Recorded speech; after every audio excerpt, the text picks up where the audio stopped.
Hello there. I didn't see you. But now that you're here, let's try something a little different.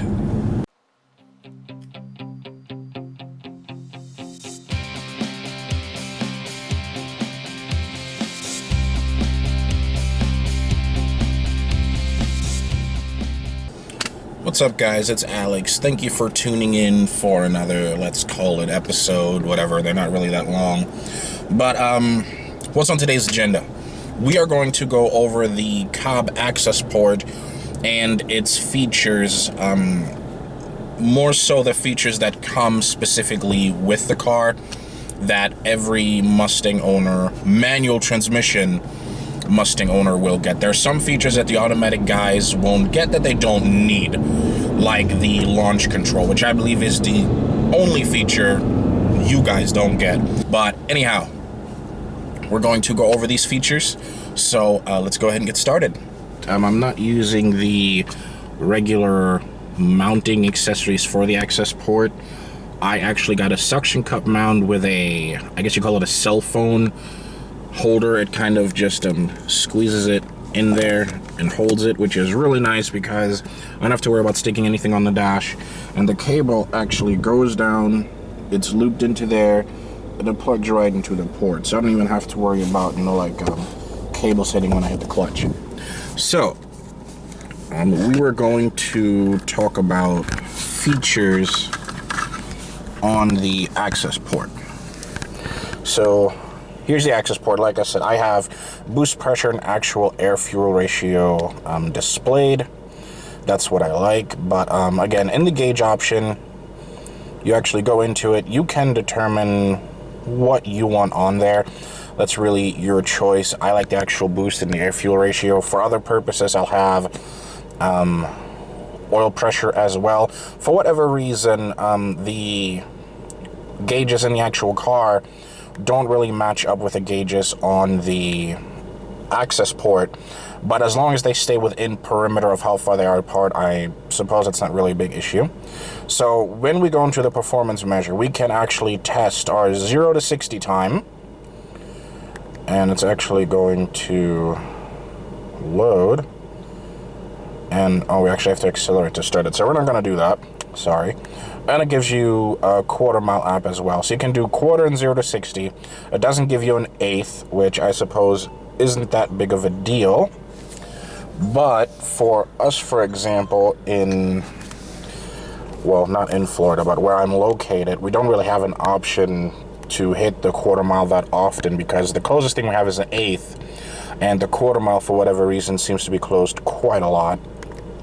Then we have the troubleshooting option. For the troubleshooting option, we can read the codes, we can reset the ECU, we can reset the KAM, and that's just something that's really nice because you can actually read the codes, so you no longer have to, use your expensive code reader if you bought one, or go to AutoZone like what I've been doing. And here we have the tune selection. You can change the map or show the current map. The current map that we have on the car is the 93 octane reflash, and we can change it to, if it'll load up, we have anti-theft, stage 0, which is the original, we have stage 191, stage 193, and valet mode. So we have those modes available to us, which we can change. Is it going to reload it? I think they're on there, so they will just actually change. Rather than that, you have to recalibrate. That's a different thing that I'm really not sure about, but I'm not going to try that today. And then, of course, we have the uninstall. If you wanted to take this to another car, you would have to uninstall it in this car and reinstall it in another vehicle. Now, again, let's go back to the gauges. And again, here is our gauge option. Now, you have the help option, which actually tells you about the buttons, the contacts. It actually gives you a demo mode, and it tells you about the Accessport itself. And then you have the setup, which for this one, you have your gauge layout, which is 1, 2, 3, 4, 5, or 6 gauges. And then you have the units, which you can change from Imperial to Imperial UK or metric. Then you can configure your data logging and your shift light. Now my shift light is set at 7,000. What I'm actually going to do is lower it.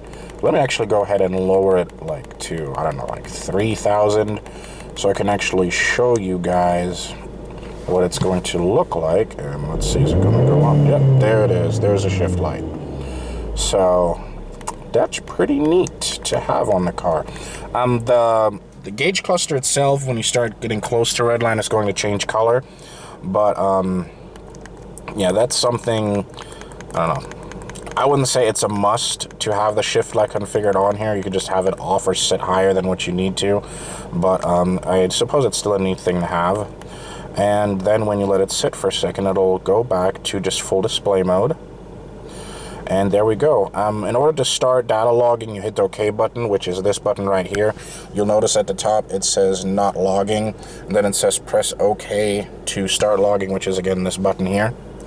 So that is pretty much it. Now the main thing that I would say, while the 93 octane tune is great, it's still best to get the car pro tuned.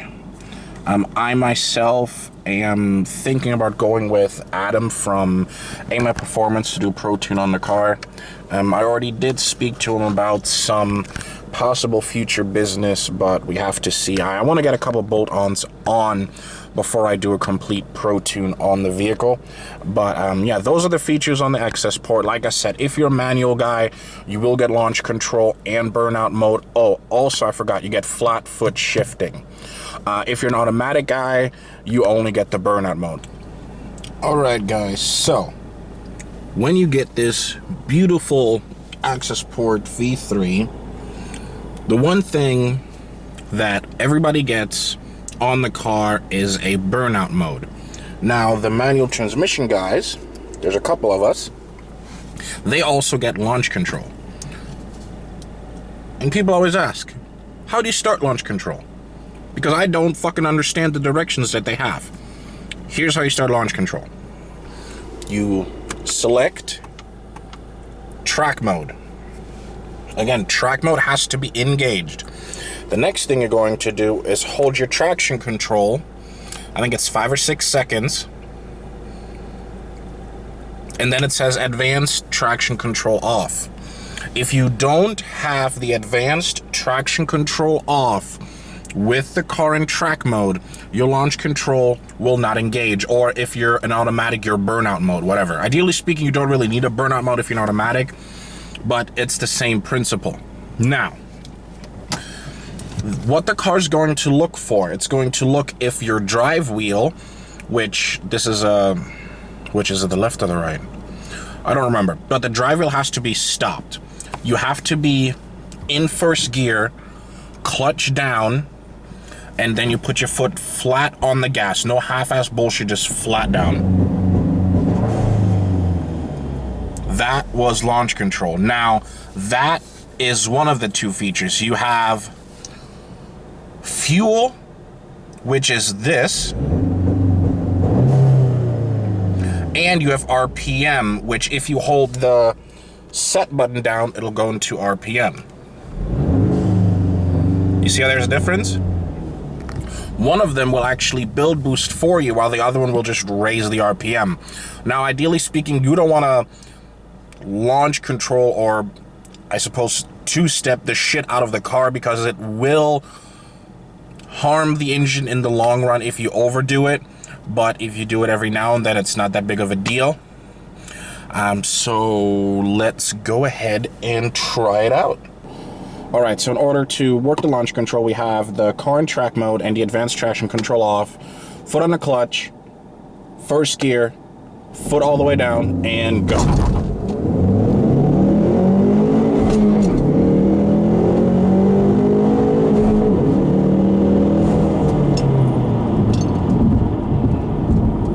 Alright guys, so those are all of the features for the Accessport.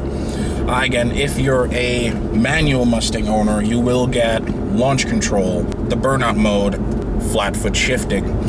If you're an automatic, you will only get burnout mode, which again, I don't even think that is necessary, because all you guys really need to do is turn your traction control off and hit the gas and the brake. But maybe that'll change the parameters a little more to make it an extra smoky show, whatever. But yeah, I hope you guys enjoyed it. the next couple of videos are actually going to be specifically for or about the car, more to the fact that we might have another autocross coming up, so yay. And we actually haven't done like an official intro video for the Mustang, so we got to get that done as well. I hope you guys enjoyed it. Don't forget to like and subscribe, and I'll see you guys next time.